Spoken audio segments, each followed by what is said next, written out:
Iwo masura aita ndoka akaitwa naMudharaTsvangirai ekuti unongoti uchitambwa newe kazhinji mumaduino atinodhidhaya ane ngwena. Unoti uchiredza ngwena inokubata gumbo, ikasakubata gumbo inokubata mutsipa. Itsika yengwena kuti uri murwizi uchiredza hove inoti uda kuiredza iyo. Izvo iwe uri kutsvaga kuti urarame nemhuri yobva yatatamurana newe. Unoita mavanga, unoita mbonje. Itsika yengwena kuti painenge asangana newe inosiya mivare yokuti unogona kupedzisira wasiya upenyu. Ndozvazvinoita kana uri muredzi. Saka mukomana uyu mbonje dzamuri kuona dzaanadzo idzakarara inyaya yokuti airedza murwizi rwakazara ngwena. Tose zvamunoona takadai tiri murwizi ruzere ngwena. Runonetsa kuredza, ukakukuza unombobata ngwena mutata.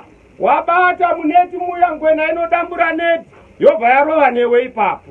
Saka ndinoda kuti munzwisise chandiri kutaura panapa. Mukomana uyu haana kungofa nje, apa nokuda kwokuti zvinhu zvine zvakarongwa ukataurisa munyika muno unosangana nazvo. Bvunzai vatete vangu Justina vari pano. Thank you my sister for coming. Ndo zvakazita tuwirani mupana achiti ndamira nyaya yakatangwa namukoma ndofana kuidi ndozvakamunza paenda kunana stadium achinoratidza maplakad ndozvakamukokera dambudziko. Vakati iwo waonesa tinopedzerani enda itaura tiri mucabinet indakapedza 5 years anozivana munangagwa anambobata kana tii mugaba munoziva vapiti muzaiva mugaba usingati wakakuti ndinoroya ndiani usasedza kuti iwe wega ndo usingadyi muno ndokanati imi president nana vapiti zvimwondi mwizi bozi mauya zvimakeke zvauya kuma 99 zvainanaka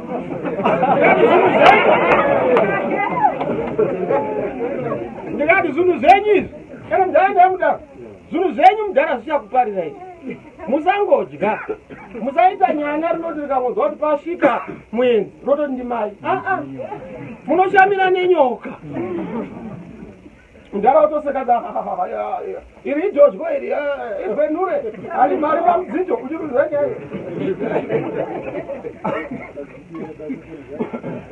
amusiyakadaronomarinzara vati ndinoziya komana vakariti herisadza muteko usatevera ndapa unosvika kunonyudza havakunyururi. Ndo zvakaita kuti mufana uyo apinde muna taisireva. Vamwe vanoti nokungorwara aiwa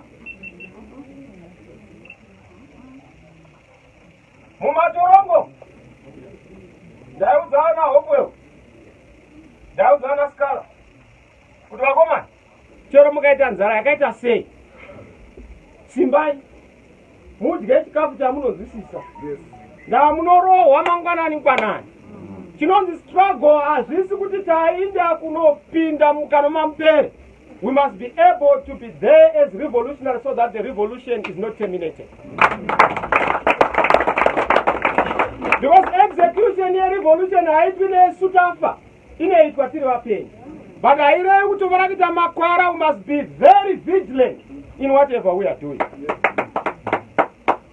Ndo shoko rokutaura naDr.